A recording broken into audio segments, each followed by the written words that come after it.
প্রিয় দর্শক, মানচিত্র নিয়মিত আয়োজন কথোপকথনের আজকে দর্শক, এইমাত্র আমি যখন ভিডিও শুরু করলাম তখন একটা খবর পেলাম যে দক্ষিণ ইরাকের আকাশ থেকে ইরানের সামরিক বাহিনী একটি মার্কিন F-15 যুদ্ধ বিমান ভূপাতিত করেছে।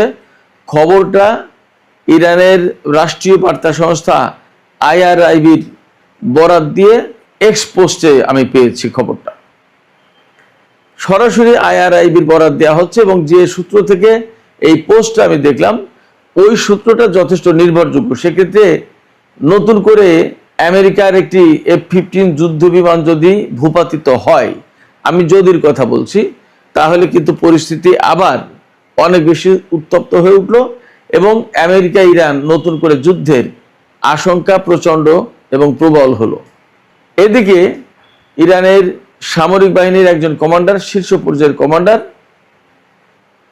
তিনি বলেছেন যে আমেরিকা যদি কোনো রকমের স্থল অভিযান চালানোর চেষ্টা করে তাহলে ইরান হবে তাদের কবরস্থান, ভয়াবহ জবাব হবে। আমরা একই সাথে দেখতে পাচ্ছি ইরানের IRGCর প্রধান, সামরিক বাহিনীর চিফ অফ স্টাফ, তারপরে জাতীয় নিরাপত্তা পরিষদের সচিব, সবার বক্তব্য কিন্তু এই মুহূর্তে অনড়, অটল এবং চুক্তি বা আলোচনা, ডিপ্লোম্যাটিক প্রসেসের দিকে যাওয়ার তাদের আপাতত চিন্তা নেই। কেন এই শক্ত অবস্থান নিলেন? আসলে নতুন সামরিক কাঠামোই পরিবর্তনের পরে ইরানের সামরিক বাহিনীতে কি বড় ধরনের পরিবর্তন হলো? অথচ পাকিস্তানের পক্ষ থেকে কিন্তু ইরানে তাদের স্বরাষ্ট্রমন্ত্রীকে পাঠানো হচ্ছে, চেষ্টা করা হচ্ছে আঞ্চলিক স্থিতিশীলতা এবং নতুন করে আলোচনায় বসানো যায় কিনা সেই ব্যাপারে কথা বলার। আরো কতগুলো ঘটনা আছে, ছোট ছোট ঘটনা। লোহিত সাগরে হুতিদের হামলায় সৌদি আরবের যে জাহাজ ক্ষতিগ্রস্ত হয়েছে, সেই জায়গায় পাকিস্তানের 3 জন নাগরিক নিহত হয়েছে। এই ব্যাপারে পাকিস্তানের পক্ষ থেকে কিছু বক্তব্য আছে। আর বাব আল মানদেব প্রণালীর পরিস্থিতি কিন্তু আগের চেয়ে জটিল হয়ে উঠেছে।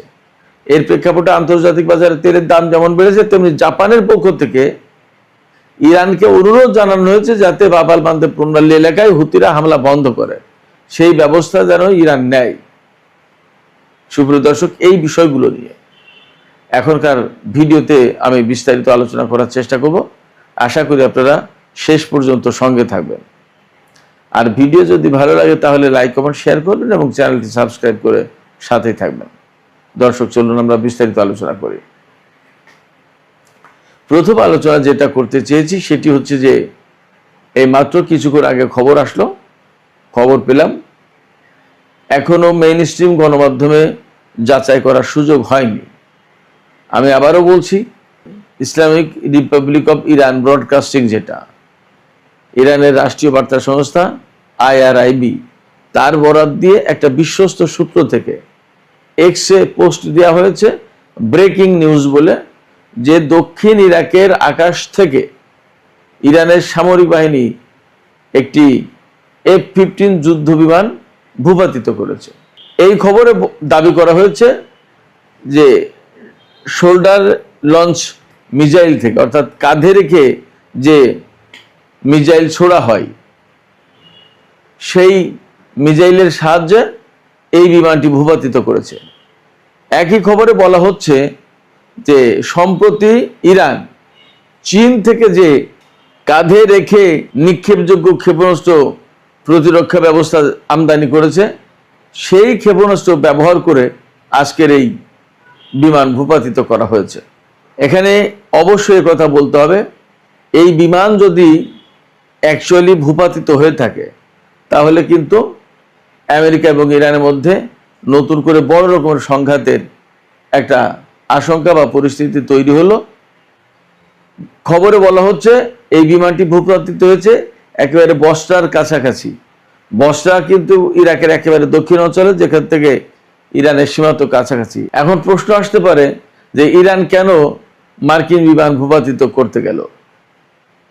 জবাব হতে পারে এরকম যে যুদ্ধ তো চলছে, যুদ্ধ তো বন্ধ হয়ে যায়নি। আমেরিকা হঠাৎ করে ইরানের উপর আক্রমণ করে বসে। ইদানিং ইরানও প্রিএমটিভ হামলা করেছে জর্দানে মার্কিন বিমান ঘাঁটিতে, এবং হয়তো আজকের এই হামলাও বা আজকের এই যুদ্ধ বিমান ভূপাতিতের ঘটনা হয়তো একই রকমের। ইরানের পক্ষ থেকে কিন্তু হুঁশিয়ারি উচ্চারণ করা হয়েছে যে আমেরিকা যদি কোনো ধরনের স্থল অভিযান চালানোর পরিকল্পনা করে ইরানের বিরুদ্ধে, তাহলে তাদেরকে একেবারে চূড়ান্ত জবাব দেওয়া হবে এবং মার্কিন সেনাদের কবরস্থানে পরিণত হবে ইরান। কেন এই হুমকি হঠাৎ করে? তাহলে কি নতুন যে সামরিক কাঠামো পরিবর্তন করা হলো, কমান্ডিংয়ের কাঠামো সর্বোচ্চ নেতা পরিবর্তন করলেন, এই পরিবর্তনের কারণে কি ইরানের সামরিক বাহিনী আইআরজিসি তারা সবাই নড়ে চড়ে বসেছে? এবং আজকেই ঘোষণা দেওয়া হচ্ছে যে ইরান এই পরিমাণে ক্ষেপণাস্ত্র এবং ড্রোন উৎপাদন করে যা ব্যবহার করেছে তার চেয়ে অলরেডি পার হয়ে গেছে নতুন করে উৎপাদন করা ড্রোন এবং ক্ষেপণাস্ত্রের পরিমাণ। এবং একজন সামরিক কমান্ডার বলেছেন যে ইরান যদি কয়েক বছর ধরে যুদ্ধ করে তাহলেও তাদের হাতে জমানো ক্ষেপণাস্ত্র এবং ড্রোন শেষ হবে না। তাহলে আসলে আমেরিকার ভরসার জায়গা কি? আমেরিকা কি ইরানের সাথে যুদ্ধ করে হরমুজ প্রণালী এবং চলমান সংকট সমাধান করতে পারবে, নাকি মার্কিন প্রেসিডেন্ট ডোনাল্ড ট্রাম্প তার গল্ফ ক্লাবের কাছে নাকি ক্ষেপণাস্ত্র প্রতিরক্ষা ব্যবস্থা মোতায়েন করেছে? এইরকম ভাবে সারা আমেরিকায় ক্ষেপণাস্ত্র প্রতিরক্ষা মোতায়েন করতে হবে কোনটা? এদিকে হরমুজ প্রণালী এলাকায় কিন্তু কঠিন পরিস্থিতি বিরাজ করছে। ওমান উপকূলে একটি জাহাজে আমেরিকা হামলা চালিয়েছিল, সেই জাহাজের তেল ছড়িয়ে পড়েছে ওমান উপকূল থেকে হরমুজ প্রণালী পেরিয়ে সেই তেল ইরানের উপকূলের দিকে চলে গেছে, এবং ইরানের কেশম দ্বীপের যে সমস্ত ছোট ছোট জলপ্রবাহ রয়েছে সেই সব জায়গায় ছড়িয়ে পড়েছে। খুব খুব মারাত্মক অবস্থা এবং পরিবেশ বিপর্যয়ের একটা বড় আশঙ্কা দেখা দিয়েছে। এদিকে বাব আল মানদেব প্রণালী এলাকায় হুতিদের হামলায় সৌদি আরবের একটি জাহাজ ক্ষতিগ্রস্ত হয়েছে এবং পাকিস্তানের 3 জন নাগরিক নিহত হয়েছে। এই ঘটনায় পাকিস্তান ইরানের সাথে আলোচনা করছে এবং পাকিস্তানের পররাষ্ট্রমন্ত্রী ইসাক দার এই ঘটনার নিন্দা জানিয়েছে। তিনি একটু হুমকির সুরেই বলেছেন যে সৌদি আরবের সাথে যেহেতু তাদের অ্যালায়েন্স রয়েছে, 15 জাতির জোটে যুক্ত তারা, সেক্ষেত্রে লোহিত সাগরের নিরাপত্তা বা ওই এলাকায় এই ধরনের ঘটনা যাতে রোধ করা যায় প্রয়োজনে তার কার্যকর ব্যবস্থা নেবে তারা। পরিস্থিতি দেখে আসলে মনেই হচ্ছে যে মধ্যপ্রাচ্যের অবস্থা অনেক জটিল। কিন্তু দুঃখজনক হচ্ছে যে সৌদি আরবের সাথে ইয়েমেনের যে সংকট, এই সংকটটা মীমাংসার জন্য তুরস্ক, পাকিস্তান এইরকম কোনো দেশ উদ্যোগ নিল না। সবাই এর নিন্দা জানাচ্ছে, 15 জাতির জোটে যুক্ত হচ্ছে, কিন্তু ইয়েমেন এবং সৌদি আরবের মধ্যকার যে সংকট, এই সংকট সমাধানের কোনো ব্যবস্থা কেউ করছে না, উদ্যোগ নিচ্ছে না। আমি আগেই বলেছি হরমুজ প্রণালী এবং বাব আল মানদেব প্রণালীর এই ঘটনায় তেলের দাম কিন্তু বেড়ে গেছে। আমি দুপুরের ভিডিওতে বলেছিলাম $88, এখন সেই তেলের দাম $89 পার হয়ে গেছে প্রতি ব্যারেল ব্রেন্ট ক্রুড অয়েলের দাম। আর ওয়েস্ট টেক্সাস ইন্টারমিডিয়েটের দামও বেড়েছে, সেটাও $84 কাছাকাছি মনে হয়। বাব আল মানদেব প্রণালীর পরিস্থিতি যথেষ্ট জটিল হয়ে পড়েছে। হরমুজ প্রণালীতে এতদিন আটকে আছেই। বাব আল মানদেব প্রণালী নতুন করে আটকে যাওয়ার কারণে এশিয়ার অনেক দেশ এখন সৌদি আরবের কাছ থেকে আর তেল নিতে পারছে না।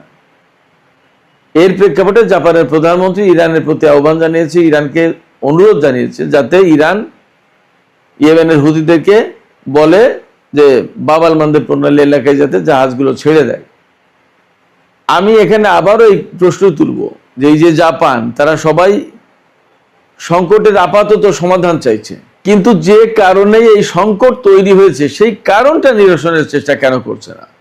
জাপানও তো অর্থনৈতিকভাবে বিরাট পরাশক্তি, তারা তো সৌদি আরবকে বলতে পারে যে এই বাব আল মানদেব প্রণালী, হুতি, ইয়েমেন এই সংকটগুলো সমাধান না করার কারণে আন্তর্জাতিক বাজারে এই ক্রিটিক্যাল মোমেন্টে তেলের সরবরাহ একেবারেই বন্ধ হয়ে গেল।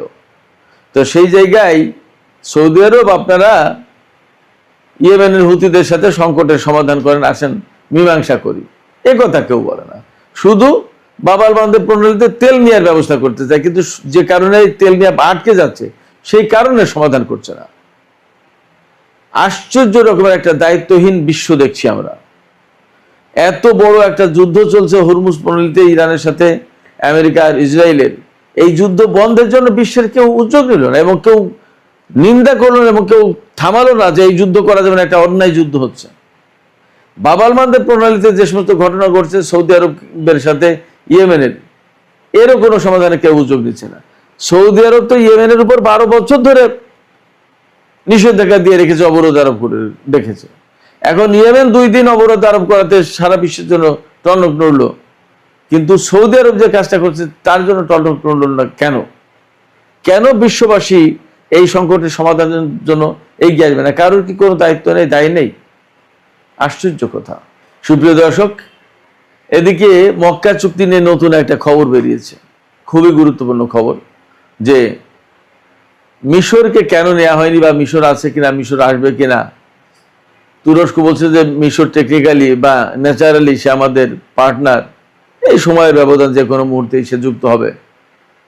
মোটামুটি আজকের এই সমস্ত ব্যাপারে ভালো একটা তথ্য পাওয়া যাচ্ছে আন্তর্জাতিক সব গণমাধ্যমে প্রায়, আর সামাজিক মাধ্যমে তো আছেই। সেটা হচ্ছে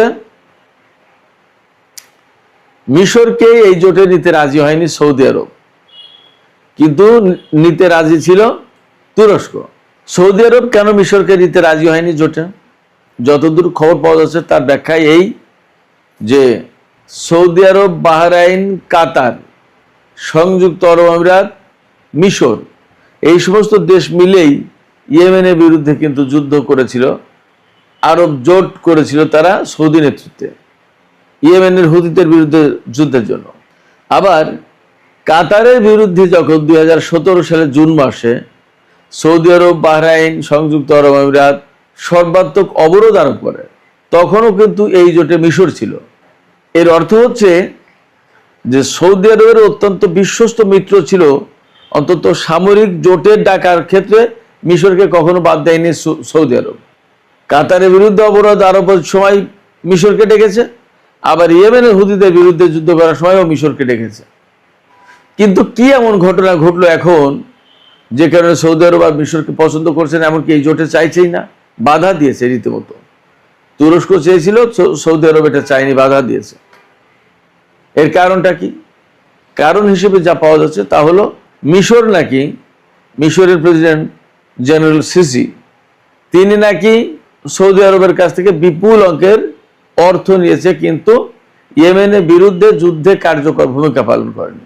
কাতারের বিরুদ্ধে অবরোধে কতটুকু ভূমিকা তার রাখার সুযোগ ছিল বা রেখেছে সেটা ভিন্ন কথা, কিন্তু ইয়েমেনের বিরুদ্ধে যুদ্ধে সৌদি আরবের মন মতো কাজ করেনি।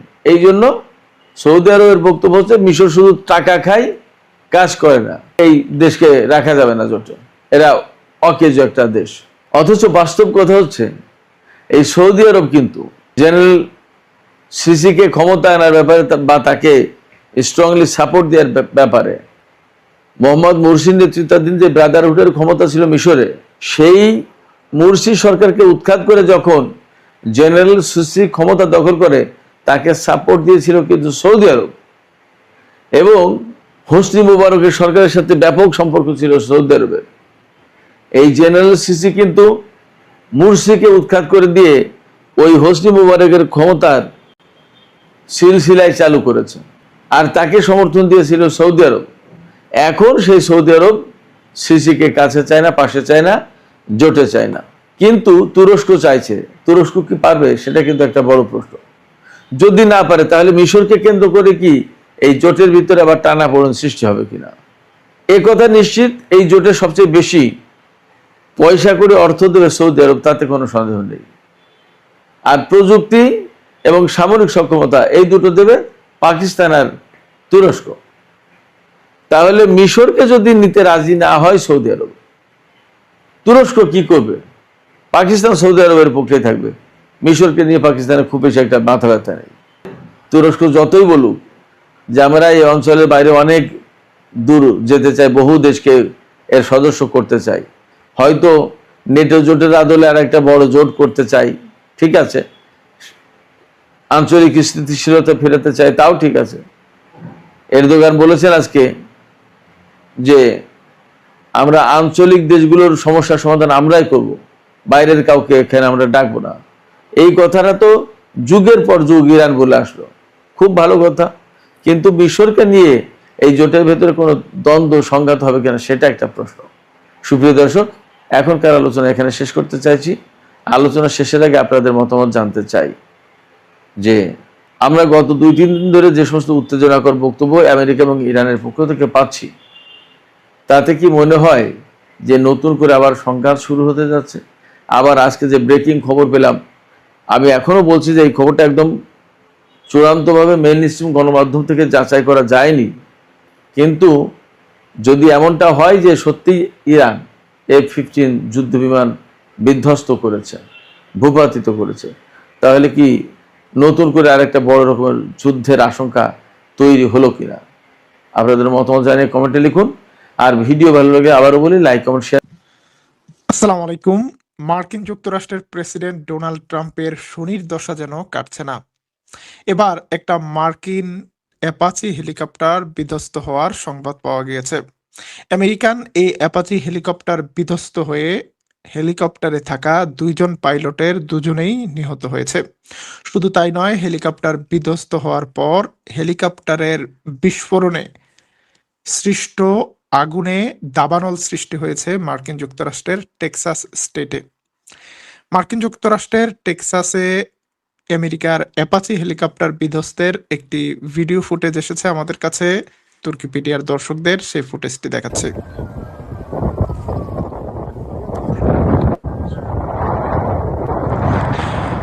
বিধ্বস্ত হেলিকপ্টার থেকে এই শুকনো মাঠের মধ্যে ব্যাপক অগ্নিকাণ্ডের সৃষ্টি হয়, দাবানলের সৃষ্টি হয়। আপনারা দেখতে পাচ্ছেন যে টেক্সাসের বিস্তৃত এলাকা জুড়ে দাবানলের ধোঁয়া দেখা যাচ্ছে। মার্কিন যুক্তরাষ্ট্রের একটি নৌবাহিনীর বিমানবাহী রণতরী আব্রাহাম লিঙ্কন প্রায় 250 দিন ধরে সমুদ্রে একটানা দায়িত্ব পালন করে চলেছে এই যুদ্ধজাহাজটির নাবিক এবং নৌবাহিনীর কর্মকর্তা, এবং তাদের মধ্যে খাদ্যের সংকট, মানসিক স্বাস্থ্যের সমস্যা, এগুলো নিয়ে অনেকগুলো প্রতিবেদন প্রকাশ হয়েছে। বিশেষ করে তাদের লো কোয়ালিটির খাবার সরবরাহের ঘটনায় মার্কিন সিনেটর রিচার্ডসন প্রশ্ন তুলেছে মার্কিন প্রশাসনের বিরুদ্ধে, কেন মার্কিন সেনারা এই ধরনের দুরবস্থায় রয়েছে। প্রিয় দর্শক, ইসরায়েলের তৈরি করা যুদ্ধে, ইসরায়েলের পরিকল্পিত যুদ্ধে আমেরিকা প্রায় 50,000 মার্কিন সেনাকে মোতায়েন করে রেখেছে মধ্যপ্রাচ্যে। ইসরায়েলি সেনারা যখন নিজেদের দেশে অনেক মজার মজার খাবার খাচ্ছে এবং সেই ছবিগুলো তারা ভিডিও করে প্রচার করছে, পিৎজা পার্টি করছে, তখন মার্কিন সেনাদের কপালে জুটছে এইরকম শুকনো রুটি, সামান্য খাবার। এবং এইসব বিষয়ে মার্কিন সেনাদের মনোবল এখন সর্বনিম্ন স্তরে চলে এসেছে। এমন প্রতিবেদন আসছে যে যুদ্ধ জাহাজ থেকে লাফিয়ে সমুদ্রে পড়ে যাচ্ছে কিছু সৈন্য, তারা আর বাঁচতে চাইছে না, যুদ্ধ করবে তো দূরের কথা।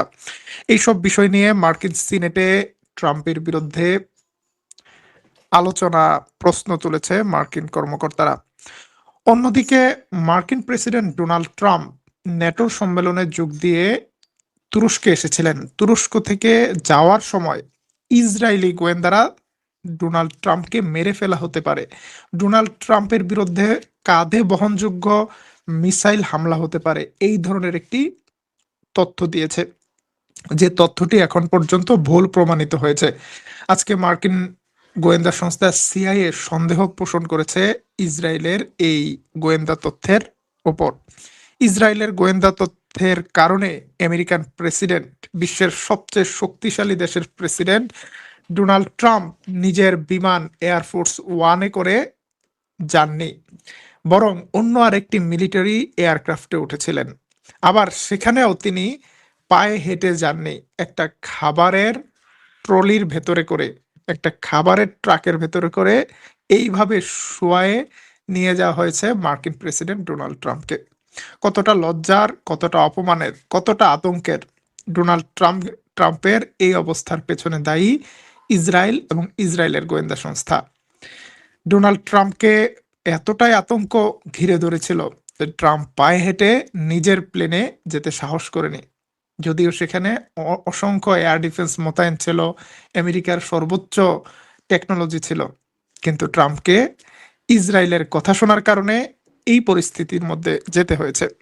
ইসরায়েলের কথা শোনার কারণে সমুদ্রে ভাসছে মার্কিন সেনারা 250 দিন ধরে, এবং মার্কিন সেনাদের খাদ্যের এই দুরবস্থা। এ কারণে আমেরিকার ভেতরেই মানুষ প্রশ্ন তুলছে, কেন আমাদের সৈন্যরা এই দুরবস্থায় আছে? কোন স্বার্থে? কার স্বার্থে? আমেরিকার এই যুদ্ধের স্বার্থ কি? এদিকে হরমুজ প্রণালী নিয়ে এখন পর্যন্ত কোনো চুক্তি করেনি ইরান। ইরান বরং ঝুলিয়ে রেখেছে, সময় নিচ্ছে। কালক্ষেপণ করে ইরান তাদের শক্তি বৃদ্ধি করছে। অন্যদিকে ইরান সাফ জানিয়ে দিয়েছে, ইরানের শর্ত পালন না করলে আমেরিকার সাথে কোনো সমঝোতা নয়। ইরান তার শর্তে অটল রয়েছে।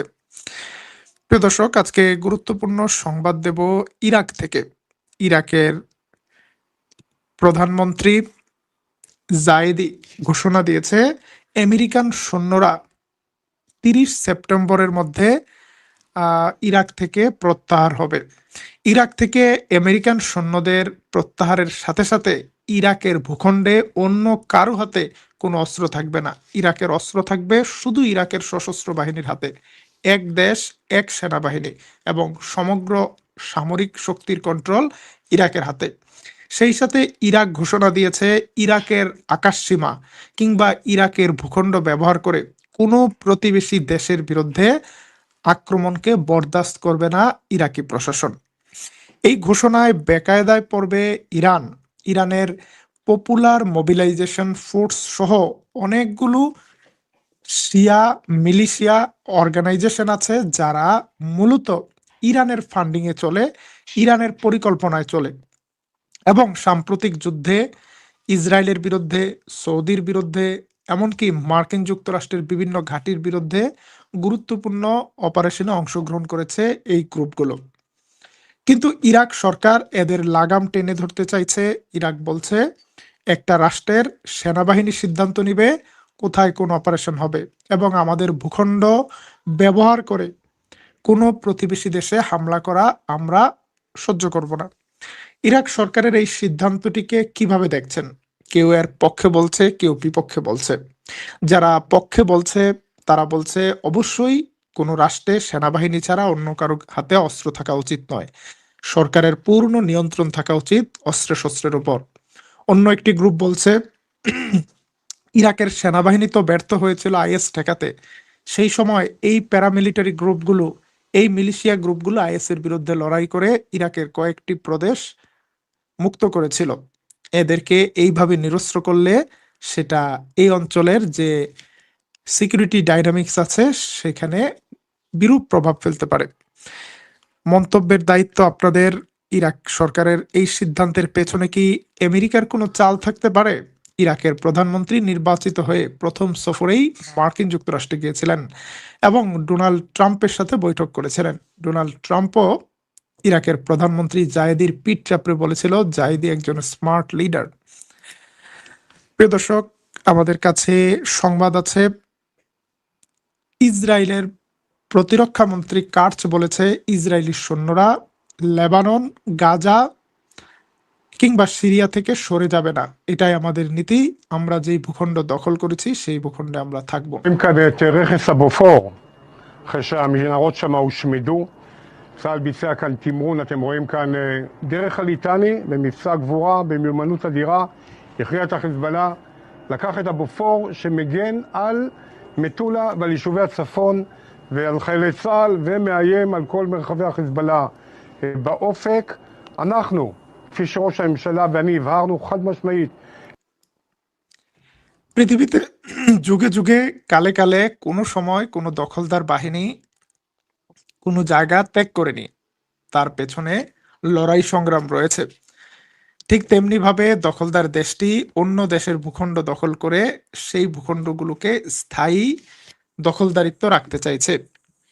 যেখানে চুক্তি ছিল গাজা থেকে সৈন্য প্রত্যাহার করার, তারা রাজি হচ্ছে না। যেখানে তারাই চুক্তিতে স্বাক্ষর করেছিল লেবানন থেকে সৈন্য প্রত্যাহার করার, রাজি হচ্ছে না। যেখানে সিরিয়া থেকে সৈন্য প্রত্যাহারের কথা, রাজি হচ্ছে না। যদি সোজা আঙ্গুলে ঘি না ওঠে তাহলে আঙ্গুল কি করতে হবে? এখন পর্যন্ত ডিপ্লোমেসিকে সময় দিচ্ছে সিরিয়া, কিন্তু সব সময় এই সময় নাও থাকতে পারে।